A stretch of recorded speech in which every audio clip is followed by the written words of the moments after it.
Hola chicos, ¿cómo están? Bienvenidos a esta clase. Hoy día vamos a ver lo que es contaminación acústica y vamos a ver contaminación del suelo.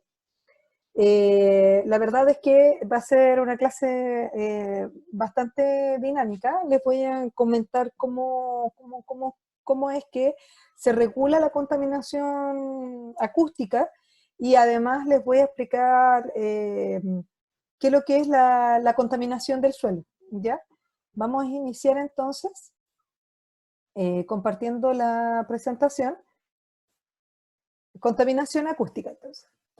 Bueno, contaminación acústica, chiquillos, es todo como todo aquel ruido, ¿cierto? O condiciones sonoras que a nosotros nos generan molestias, ¿ya? Por ejemplo, cuando nosotros vivimos cerca de una discoteca o estamos en un barrio, ¿cierto? Y los vecinos hacen fiesta y nosotros queremos dormir, etcétera. Eso es, ahí estamos diciendo que podemos tener condiciones de contaminación acústica. Lo importante es que cuando nosotros hablamos de condición de contaminación acústica, pueden ser actividades sociales, actividades comerciales, actividades de infraestructura, etcétera, que nos generan tensiones, ya que nos generan efectos sobre la salud de las personas porque pueden terminar en enfermedades tanto nerviosas y enfermedades cardiovasculares finalmente. Afectan directamente a lo que es la relajación, el descanso, el sueño, etc. Por lo tanto, para no tener alteraciones, es que se regula la contaminación acústica, por lo menos en nuestro país sí está normado. Es importante saber que, por ejemplo, si nosotros tuviéramos esta, mm, este mapa, nosotros podríamos decir que hay, supongamos que nosotros vivimos por acá, ¿ya? Por acá es un barrio residencial, pero hay un evento en la plaza. No sé si ustedes se han fijado que, por ejemplo, cuando hay eh, años nuevos, los fuegos artificiales se escuchan en casi, por lo menos acá en Rancagua, se escuchan en todas partes. Lo mismo cuando hacen eventos muy masivos, también suele escucharse porque no tienen las medidas de control sonoro como establecidas, ¿ya? Por ejemplo, si tuviéramos un evento en la plaza, si además cerca tuviéramos una disco, si estuviéramos en las actividades de construcción, ya todo lo que es, imagínense, martilleo, motorrotor, etcétera, o las maquinarias funcionando, todo eso, obviamente que va a afectar a la salud de las personas. Lo mismo alguna fiesta en particular, algún vecino que esté metiendo bulla, etcétera. El tránsito vehicular, algún taller mecánico, etcétera, todo eso va a acumular un cierto nivel de sonoridad, ¿ya? Que va a afectar a la salud de las personas. Por ejemplo, como en el año 2010, antes, 2007 a 2010, cerca del barrio universitario de acá de Rancagua existían muchos bares universitarios, estilo lo que hay en Santiago. Lamentablemente, el cúmulo de estos locales afectaba al barrio universitario, o sea, afectaba a las instituciones de educación superior que estaban en el lugar. Estamos hablando, por ejemplo, de la zona céntrica, ya todo lo que es Cuevas, Socarrol, etc. Luego, la Municipalidad de Rancagua implementó un plan, una ordenanza que regulaba los lugares y prohibía realizar estas discotecas universitarias cerca de las instituciones de educación superior, ¿ya? Y es por eso que los dueños prefirieron alejarse o definitivamente cerrar los lugares, ¿ya? Porque habían como 4 o 5 lugares, discotecas universitarias que funcionaban al mismo tiempo, por lo tanto desconcentraba obviamente al alumnado que iba a estudiar. Entonces, ¿qué es lo que pasa con, por ejemplo, este mismo bosquejo? Se generan de partida muchas fuentes de ruido en forma simultánea, por lo tanto los niveles de decibel, que el decibel es la medida con la cual nosotros medimos el ruido, eh, sumado a la falta de aislamiento acústico, que lo más probable es que ninguna de estas actividades, la discoteca, el lugar del taller, el lugar de donde la construcción, etcétera, ninguno de ellos tiene medidas acústicas, ninguna tiene de ellas medidas de control del ruido. Lo mismo, también hay incompatibilidad entre actividades, o sea, no pueden haber educación, lo que yo les comentaba, no pueden haber, por ejemplo, instituciones de educación superior cerca de discotecas. No obviamente van a causar efectos nocivos a la salud de las personas o de los estudiantes en este caso. Y la falta de sensibilización de problemas. Claramente, si esto ocurriera, si ocurriera esta similitud, podríamos estar hablando de que hay una falta de criterios, ¿ya? Porque no se pueden estar haciendo todas las actividades de forma simultánea porque nos genera un aumento de sonoridad. Bueno, tal como yo les comentaba, el ruido se mide en decibeles y el ser humano puede detectar desde 0 a más o menos 80 decibeles puede tolerar. La Organización Mundial de la Salud exige como hasta 50, ese es el límite deseable, pero lo más tolerable es hasta 60, 70 decibeles. Sobre eso estamos causándoles efectos a las personas. El sonido más fuerte que se ha detectado es sobre 180 decibeles, que fue el lanzamiento de un cohete, ¿ya? Por lo tanto, estamos hablando de mucho ruido. Y obviamente eso afecta a la salud de las personas. Es importante que el ruido es un sonido que es indeseable, ya es irritante, es molesto, ¿ya? Por lo tanto, cuando nosotros tenemos percepciones de ruido, estamos hablando claramente de una contaminación acústica, ¿ya? Contaminaciones que los vecinos obviamente van a señalar que no van a poder vivir tranquilos. ¿Ya? Por ejemplo, yo dentro de mi ¿cómo se llama? Consultora que yo tengo, me tocó hacer un estudio de pertinencia de ingreso a evaluación de impacto ambiental, sistema de evaluación de impacto ambiental, del autódromo de Codegua, ¿ya? En donde, bueno, habían ciertas razones que ellos estaban solicitando a la autoridad de que se les evaluara no por el decreto supremo 146, que era el antiguo, 146 del año 97, al nuevo decreto supremo al 38-2011, que es el que regula las fuentes emisoras y que está emanado por el Ministerio del Medio Ambiente. Por lo tanto, lo que ellos también tuvieron que hacer mediciones, etcétera. ¿Por qué quiero llegar a esto? Porque este autódromo está inserto en la comuna de Codegua, cerca de lugares, cerca de los vecinos, y frente a ellos, en el sector no recuerdo el nombre, pero para el lado porque tenemos el río de la Leonera, y al frente tenemos San Francisco Mostazal. No recuerdo el nombre preciso, lo voy a buscar, pero ahí se quejaron algunos vecinos que a ellos les llegaba el ruido de los motores de auto con las bandas sonoras, les llegaban al sector, ¿ya? Por lo tanto, existían esa molestia de los vecinos. Lo importante acá es que la suma de varias actividades en forma conjunta van a generar ruido molesto, y por eso que hay que actuar bajo todas las normas posibles, ¿ya? ¿Cuándo precisamente se habla de contaminación acústica? Bueno, la Organización Mundial de la Salud dice que la cifra deseable es 50 decibeles, ¿ya? Si se sobrepasa, vamos a tener disminución de la capacidad auditiva, ¿ya? Y podemos correr daños psicológicos y daños nocivos para la salud de las personas. Las fuentes de ruido son las fuentes que generan estos ruidos. ¿Cuáles son los que siempre hablamos? Por ejemplo, tenemos las fuentes fijas, que son los lugares establecidos donde siempre están generando ruido. Por ejemplo, aquí dice, por ejemplo, un lugar de construcción, una discoteca, una industria. Las fuentes móviles son las que siempre se están moviendo, y en este caso tenemos el tránsito, el flujo vehicular. Las fuentes aéreas, que obviamente todos los aviones generan una cantidad de decibeles bastante grande, y por eso que la gente trata de vivir lo más alejada o se construyen aeropuertos lo más alejados de del barrio residencial.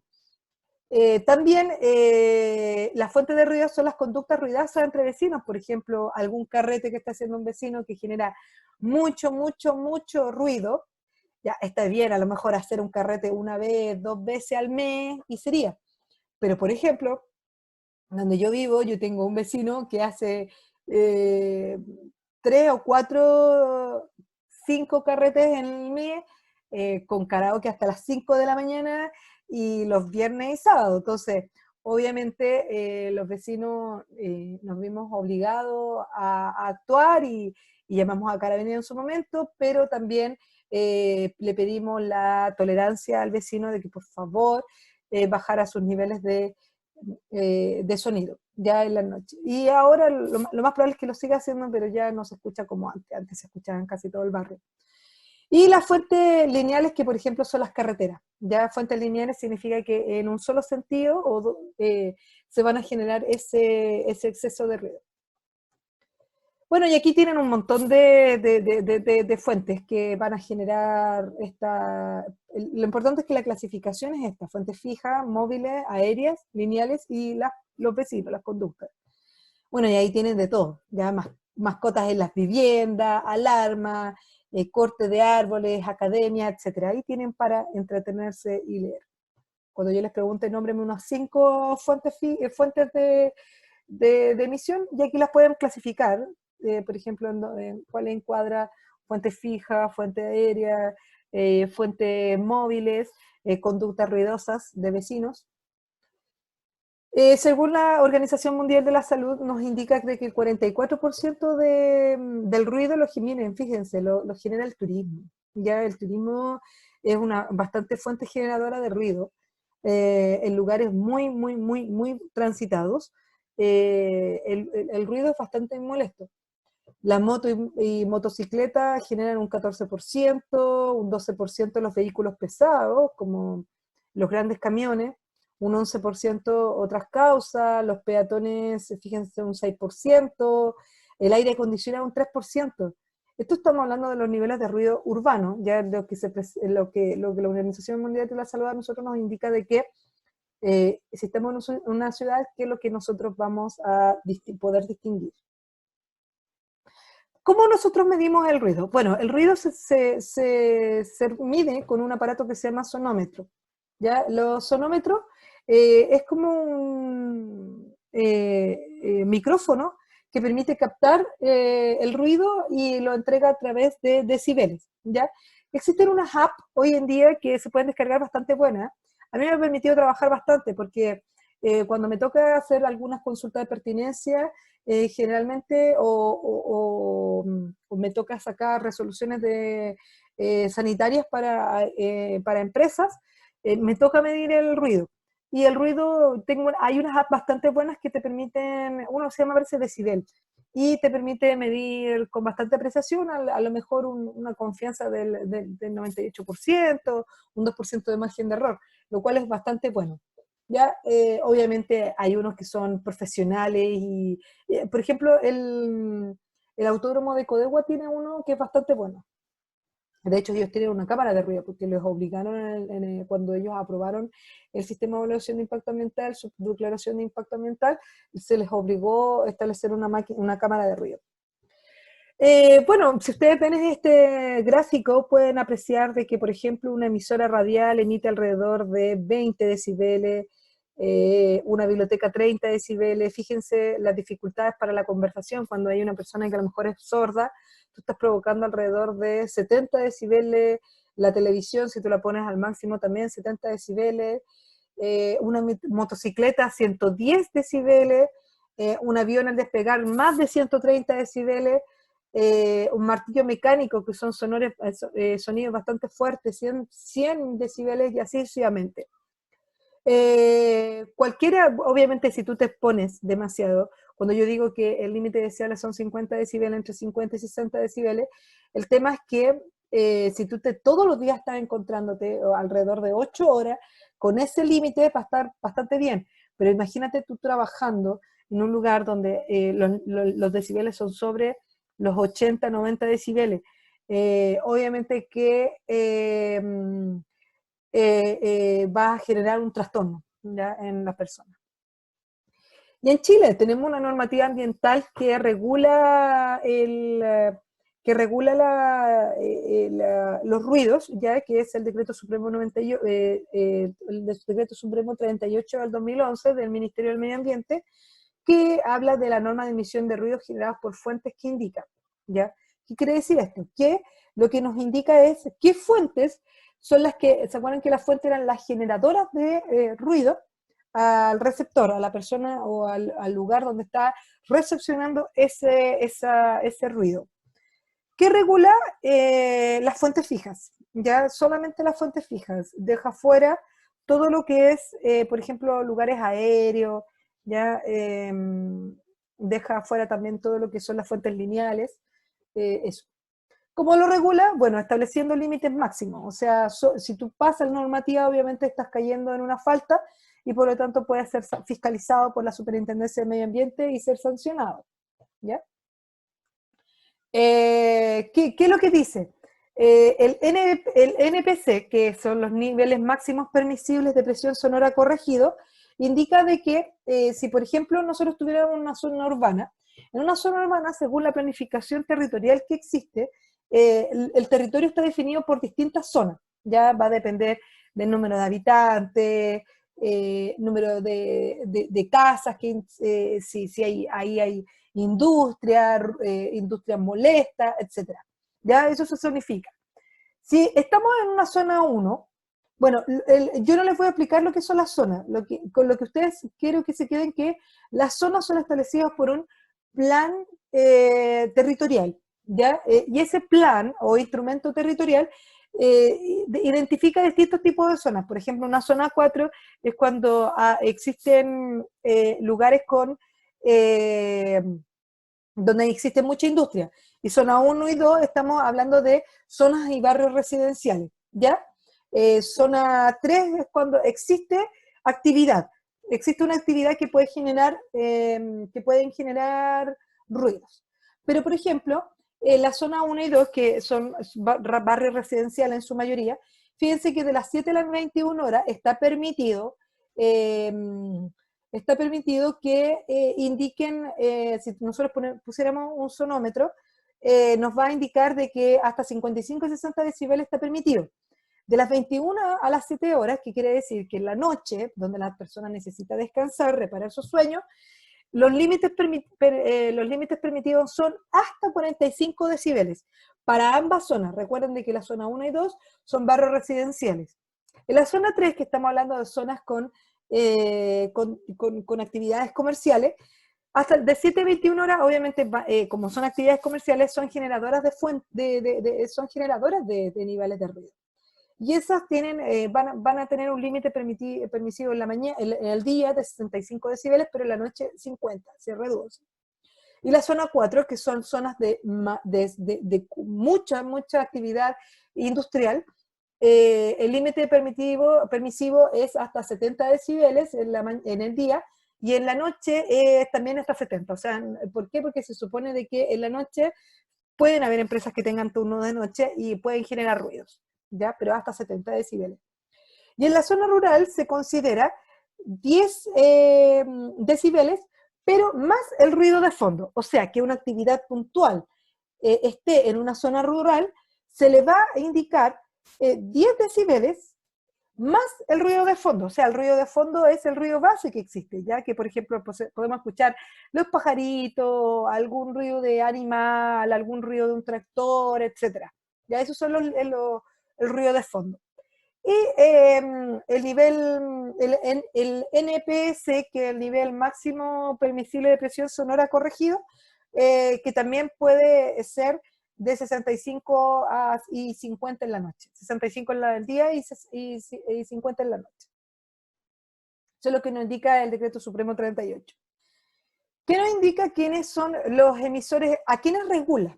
¿Ya? Que es el artículo 6 de este decreto supremo número 13. Dice que, bueno, todas las actividades que generen ruido hacia la comunidad, y estas actividades son actividades productivas, actividades de esparcimiento, comerciales, servicios, constructivas y de infraestructura. Vamos a ver cada una de ellas. La fuente, dentro de las fuentes emisoras de ruido, las actividades productivas, nosotros tenemos todo lo que son en los procesos de transformación, donde toman la materia prima y la transforman en un producto. Y también son consideradas aquellas que generan productos intermedios, ¿ya? Y aquí tenemos, por ejemplo, industrias, depósitos, bodegas, talleres, predios, actividades agrícolas, ganaderas, forestales, extractivas, mineras. Entonces, regula, en el caso de la minería, regula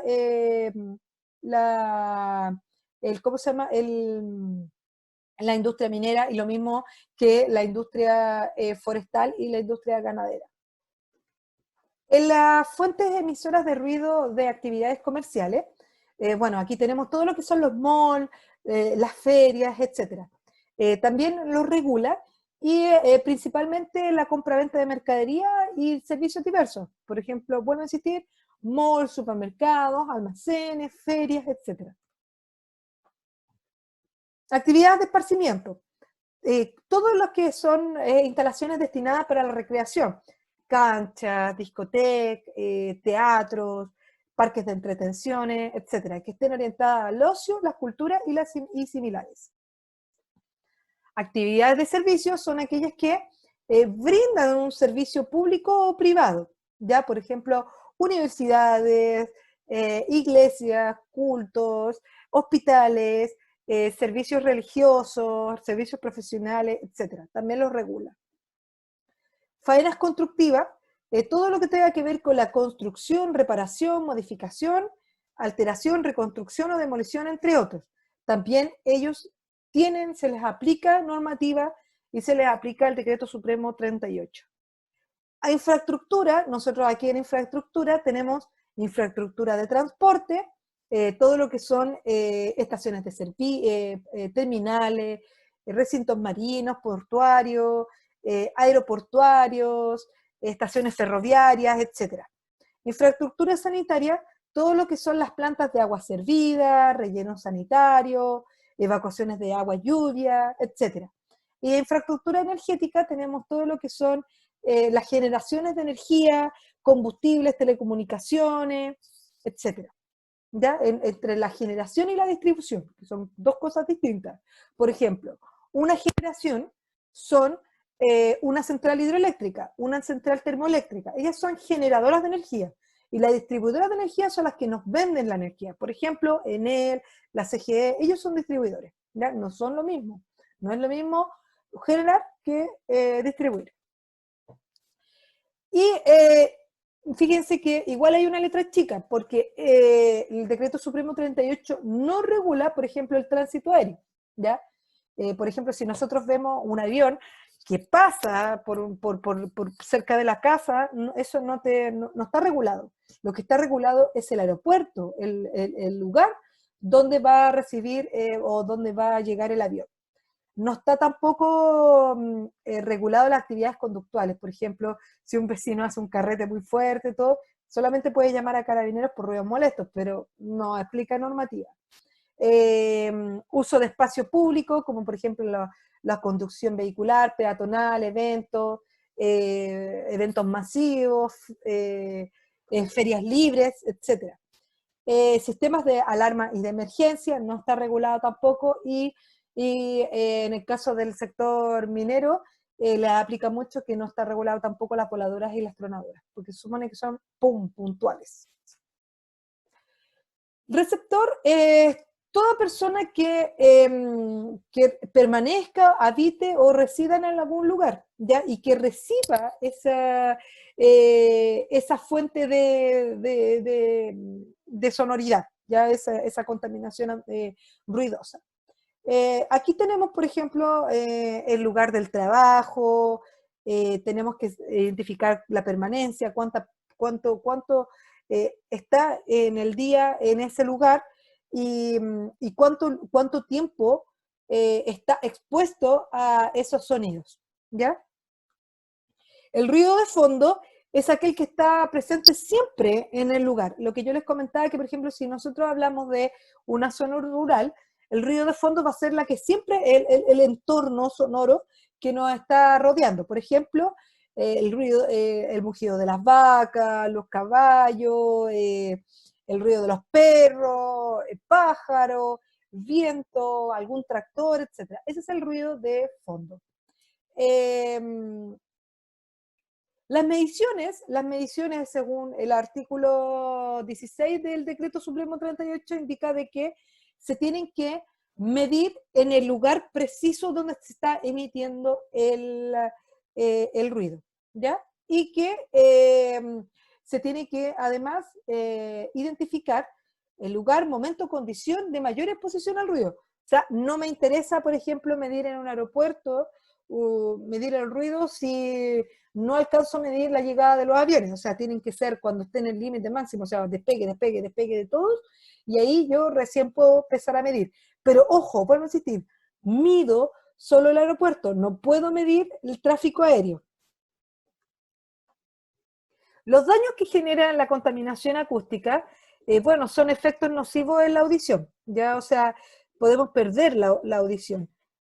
Además, perdemos como nuestro confort, ya perdemos como nuestra zona de confort, o sea, que estemos tranquilos, tenemos dificultad de escuchar y por lo tanto las conversaciones se hacen ruidosas, y además que la persona empieza a buscar zonas más tranquilas para poder relajarse, porque la contaminación acústica no genera, obviamente, ¿cómo se llama? Pérdidas de sueño, ¿ya? Obviamente, si nosotros lo hablamos en planos de salud de las personas sobre a más de 60 decibeles, tenemos dilatación de las pupilas, parpadeo acelerado del corazón, agitación respiratoria, taquicardia, dolor de cabeza, mayor, ¿cómo se llama? Actividad muscular, ya nos ponemos así como tensos, porque obviamente estamos tensos, porque el sonido es molesto. Y más de 85 decibeles ya ahí tenemos secreción gástrica, aumento del colesterol, tenemos problemas cardiovasculares, problemas nerviosos y que inclusive hasta podemos ocasionar la muerte de las personas. Pero el ruido no tan solo afecta a las personas, también afecta a la fauna, ¿ya? Porque, por ejemplo, la fauna, en el caso de los animales, cuando existen voladuras, tronaduras, etcétera, ellos van a buscar otro lugar para vivir.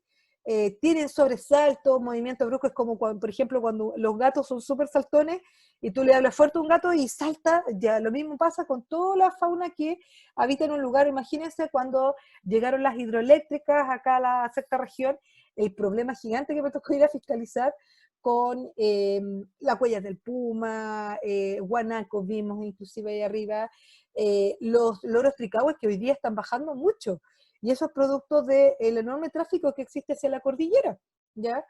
Y que, imagínense, con el tema de la pandemia, ha vuelto a que la fauna busque sus zonas de origen, ¿ya? Y por eso es que hemos visto en algunas ciudades cómo la fauna hoy día está buscando formas de subsistir y está saliendo de su zona. Altera, el ruido altera su época de apareamiento, ¿ya? Y obviamente abandono de la cría, así porque no pueden estar bien los animales cuando están en presencia de muchos sonidos. Y bueno, y sobre las personas también existe una importante disminución económica, porque por ejemplo, cuando se instala un aeropuerto cerca, o una estación de ferrocarriles, o una estación del metro, muy cerca, no, mejor dicho, no metro, ferrocarriles, eh, obviamente hay una pérdida en valor de la vivienda porque está presente los sonidos molestos, ¿ya? Las tierras cercanas al aeropuerto obviamente pierden mucho valor. Y para eso, para que no se generen tanto ruido, ahí hay que establecer medidas de control. ¿Cómo podemos controlar el ruido? Bueno, podemos establecer equipos que sean poco ruidosos. Así, por ejemplo, nosotros tenemos medidas que actúan sobre la causa que produce el ruido. Por ejemplo, hay una máquina que está generando mucho ruido. Bueno, vámonos a ver qué es lo que está provocando ese ruido. Y lo mismo que medidas que actúan sobre la fuente emisora del ruido. Por ejemplo, colocar pantallas acústicas, etc. Y medidas destinadas a absorber o a mitigar el ruido. Tenemos pantallas acústicas, pantallas que son, por ejemplo, de vegetación. Hoy día, en lugares donde se va a instalar alguna fábrica, alguna instalación fabril, ocupan las barreras vegetales, ¿ya? Porque también absorben el ruido.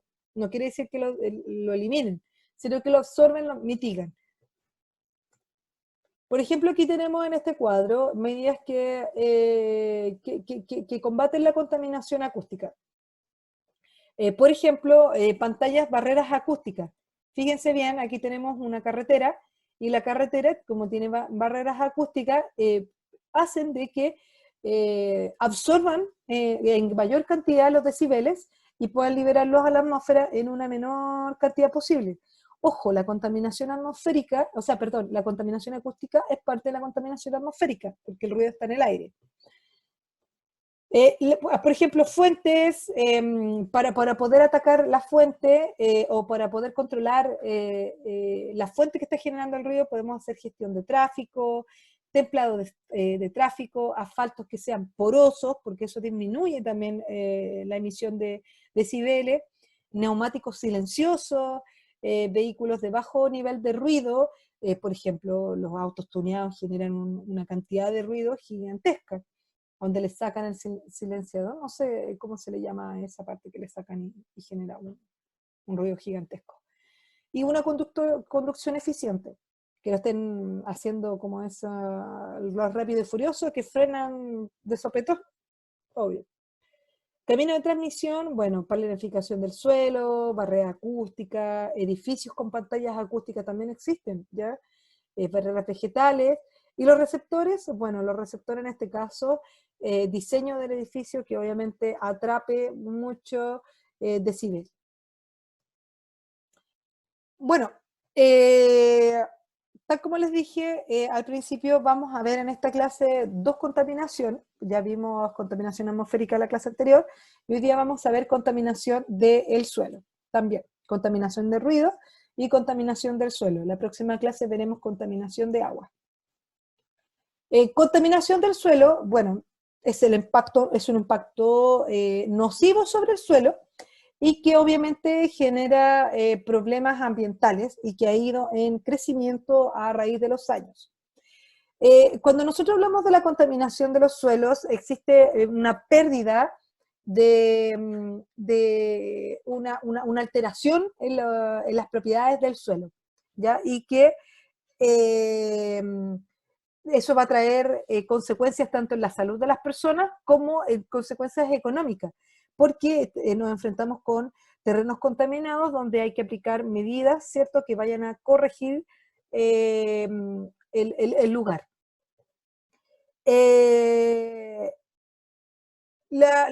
Acá, cuando nosotros hablamos de contaminación del suelo, puede ser una contaminación directa o indirecta, ¿ya?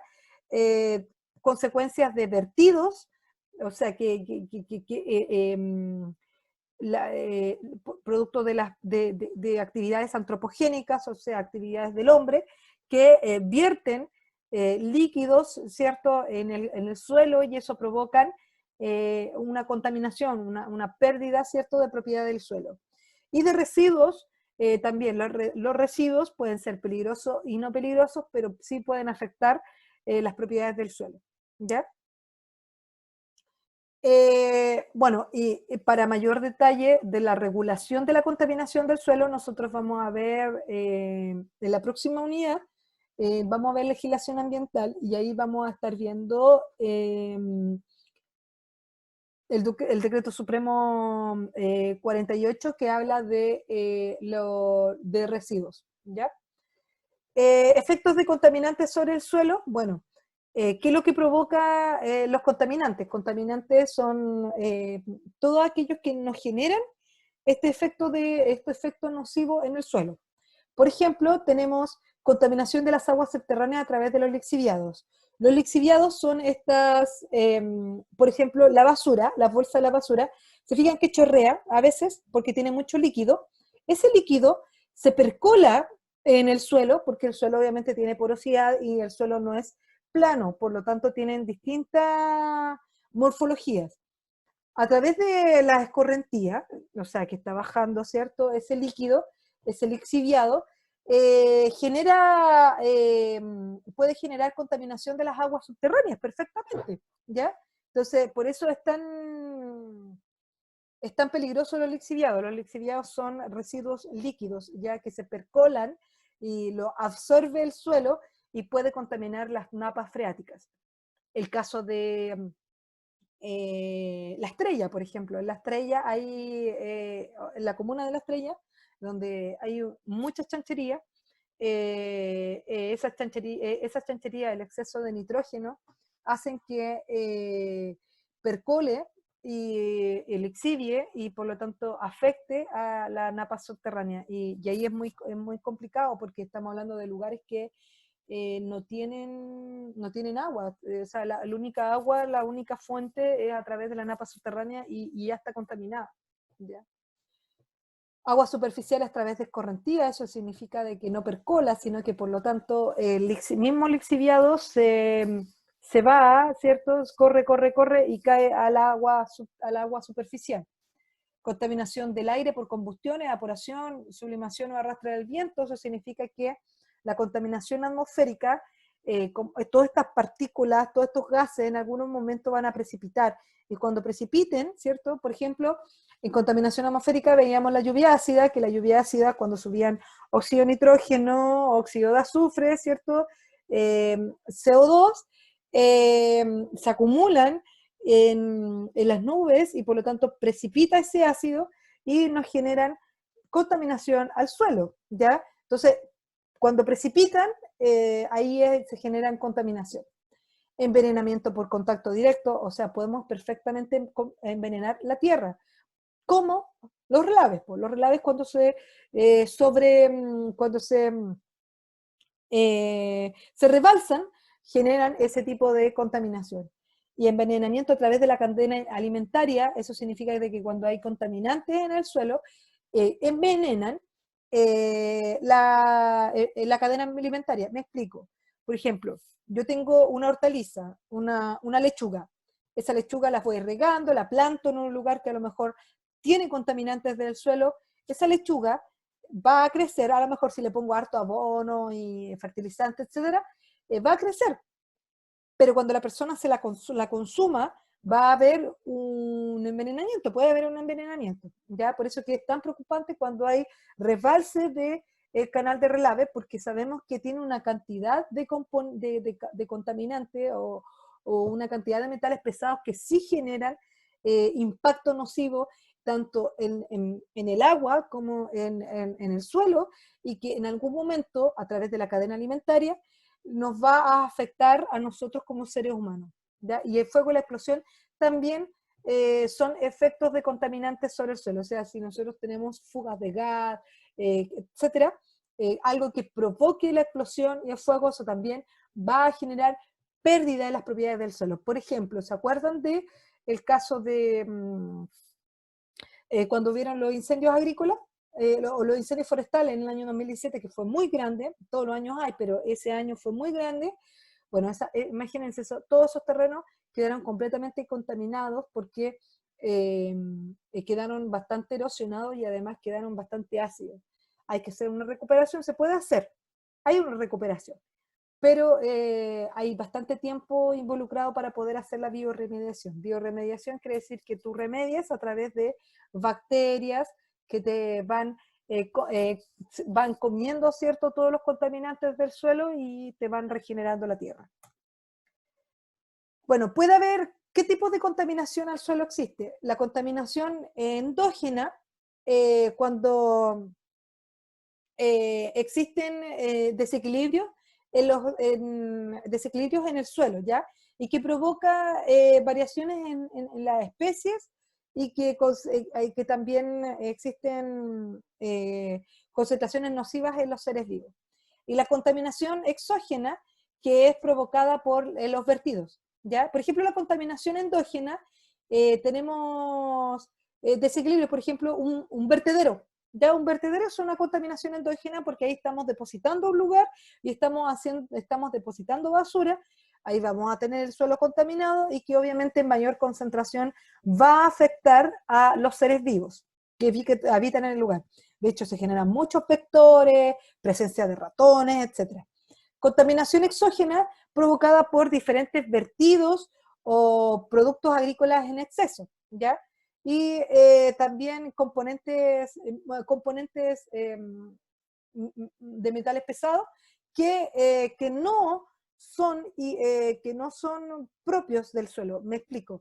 Por ejemplo, si nosotros vertimos grasa, vertimos ácido, etcétera, al suelo, esas concentraciones no las tiene el suelo, no las tenía primeramente, sino que ahora el suelo va a estar contaminado producto de esto, pero también van a aumentar la cantidad de metales pesados que tenía el suelo anteriormente. Por ejemplo, aquí tenemos contaminación endógena, ¿cierto? Estos vertidos, o sea, esto, por ejemplo, donde nosotros tenemos vertederos, que los tenemos en magnitud, y aquí tenemos una contaminación exógena, ya que es a través de vertidos. Endógena, exógena. Principales contaminantes que se ven en el suelo. Bueno, aquí en esta tabla ustedes pueden ver qué industria genera qué tipo de contaminantes. Por ejemplo, las estaciones de servicio generan hidrocarburos y derivados del petróleo. Lo bueno es que hoy día existe una bioremediación a través de unas bacterias que se comen los hidrocarburos, ¿ya? Y remedian el suelo.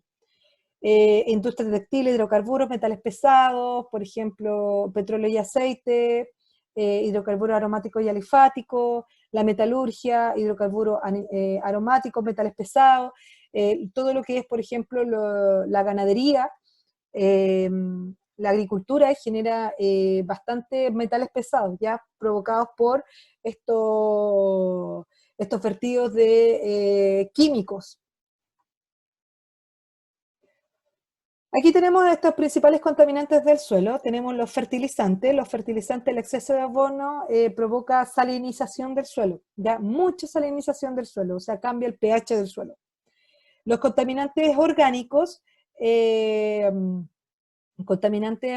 los derivados del petróleo, eso generan reacciones bastante complejas, porque lamentablemente por la escorrentía, ese lixiviado, ¿cierto?, puede contaminar tanto la napa subterránea como también puede contaminar el agua superficial. La acidificación provocada por vertidos industriales, muchos fertilizantes, la acumulación de residuos orgánicos, limita la actividad del suelo, ya como un cultivo. O sea, si tenemos un suelo muy ácido, es muy difícil de que podamos llevar alguna actividad forestal o alguna actividad agrícola. La salinización es la cantidad, es la acumulación de sales solubles y que como tenemos tanta acumulación, es muy difícil que se pueda esparcir, ¿ya? Y eso provoca de que afecte la permeabilidad del suelo, o sea, que no sea capaz de absorber el agua adecuadamente, ¿ya? Y se puede escurrir en la superficie y ahí podemos contaminar las aguas superficiales. Los pesticidas también son súper complicados, generan mucha toxicidad, generan pérdida en las propiedades del suelo, además generan un daño terrible genéticamente a las personas, ¿ya?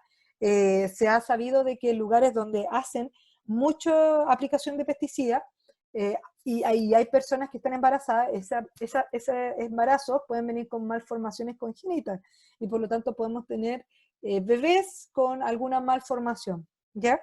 Y los contaminantes metálicos, que es provocado enormemente por la minería, genera también, si se acumulan mucho en el suelo, generan impactos nocivos, porque obviamente pueden traer acidificación, etcétera, ¿ya? Entonces, eso es, chiquillos. Entonces, en la clase de día vimos lo que era contaminación acústica y contaminación del suelo. Cualquier duda que tengan, las vamos a ver me pueden mandar algún correo, etcétera. Y nos estamos viendo en la próxima oportunidad.